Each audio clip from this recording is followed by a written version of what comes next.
it's like almost completely useless to use them. Like they had you like move one screen and had to go, and then this happens. Yep, and nothing this was weird there. Billy Crystal ninja man. Billy Crystal? He sounds... Maybe I'm wrong. I can't feel like hear that's what the him. voice is.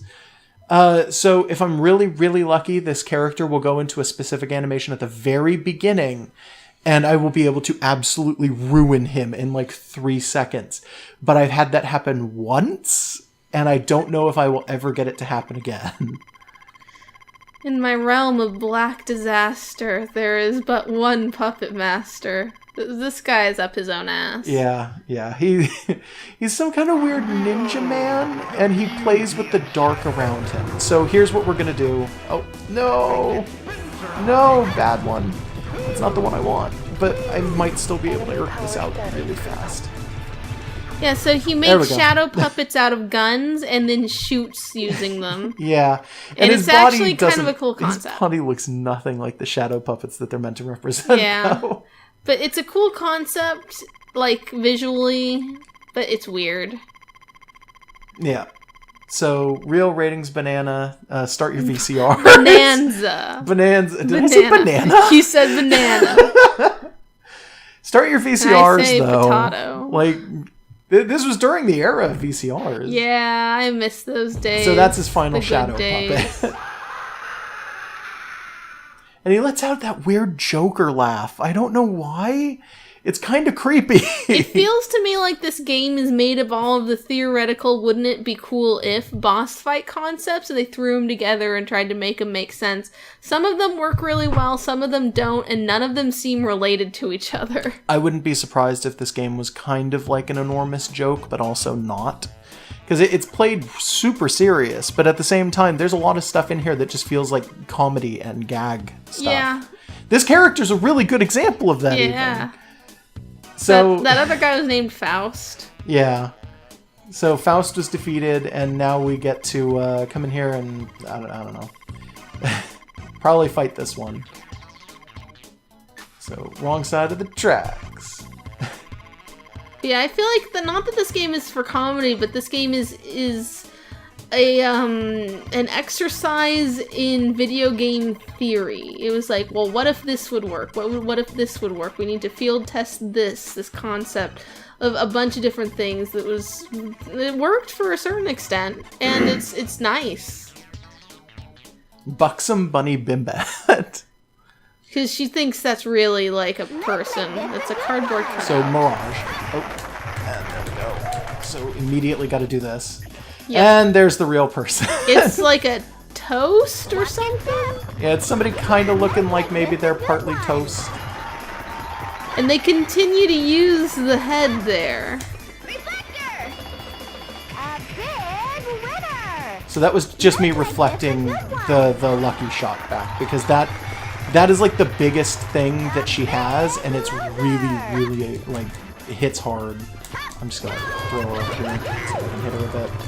Let's make this a good one! So it's really good to just try and jump up here and get the reflector going so that you can hit her back if she winds up getting lucky. Reflector!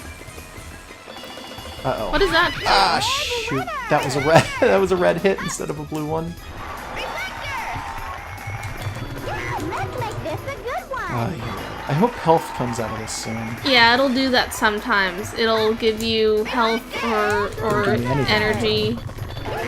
Again, it's like every boss is somewhat of a gimmick boss in a way where they're like just sort of testing out these ideas that are cool. Like it's something that you wouldn't see normally, and they've given this weird canvas for the designers to just throw things on. Oh, A big it kind of winner! worked. Not quite, but yeah. Let's make this a good one! I should have been able to have beaten her by now. I'm really annoyed by this. Reflector! Oh, Not quite. okay. Big Okay. winner! It still uses the Yeah, doll head. we never get a good picture of what the actual character looks like down there. Yeah. Well, she just sort of looks nondescript. It looks like she's wearing a toast suit, but I don't think that's what's going on there. I have no idea what that's really supposed to be. It's bread shaped, that's all. I think it might be like a big key on her back, or possibly like mouse ears? Maybe. Those are both valid theories. I can't really tell. But she's going to give me a free slot, and if it's something like damage, I don't want to take it.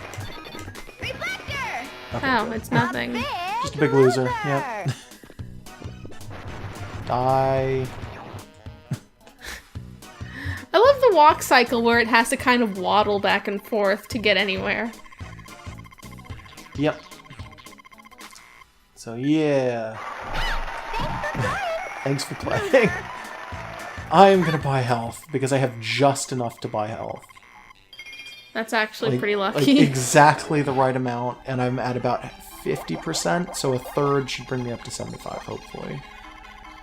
Yeah, that's the one I want. There we go. So, there we go. And this should be another segue directly into a boss. Yep, it's like a boss fight, like a boss rush with bits in between sometimes. For some strange reason, that this game just has so many... Like, it really is just one big boss rush, and that's why you have so little in the way of, like change in the enemies that aren't just the pumpkins and the dolls. Which is sad, because I'd really like to see the way this would run if it had, like, full-blown real levels. Yeah, and if it had more than just 2 enemies outside of, like, the bosses. Because it really is just a boss rush with a little bit between each one. And it's usually not even, like, a full level. It's usually, like, maybe a rabbit and a hallway. Yeah. Like, it would be great if it was just... And I'm bad at 2D platformers, so it would still not be something I could play very well, but... That's Hal, by the way. Uh-huh. And the guy other than him, the one with the big nose who's rich, is his brother. Okay. I hate them both.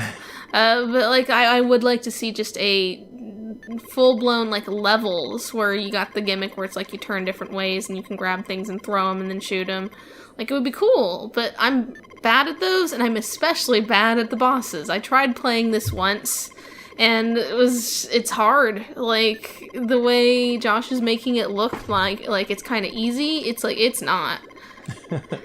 Well, if we actually get through this, we'll maybe have an episode of you playing, and we'll see. Oh boy, yeah, that'll be the death reel. I'm really good at 3D platformers. Like, I can Banjo-Kazooie the shit out of anything, but I can't do this. So he just said that he's got an extra, like, oomph to try and force this guy. If he loses, Hal is going to destroy his precious Sarah. Okay. So this guy actually does have somebody that he cares about that Hal will kill if he fails on this. Okay. This, by the way, is an incredibly gimmicky fight. This might be the most God. gimmicky boss in the game, and I hate it. Oh, It's yeah. so long. It just, like, drags on and on. Smeg soup. Smeg soup, by the way. Yeah. Also, the gross. indicator that she does have family. She's not just some sort of weird Well, according killing to machine. the English translation. Yeah. Which is yeah, really just trying to make jokes more than anything, I think. maybe. Ay, ay, ay. So this boss tends to drag on really, really hard. And sometimes you can fuck it up in such a way that... I'm not going to say it becomes impossible to beat, but it becomes very, very difficult to beat. Because this is not a shooting boss. I'm not just going to shoot this guy and he's going to die. This boss has an entire level dedicated to him where I have to fight the soup, which cannot be shot. And it's kind of explained here, but it's really so bizarre. Not explained well enough. It's something you don't believe because it's so strange.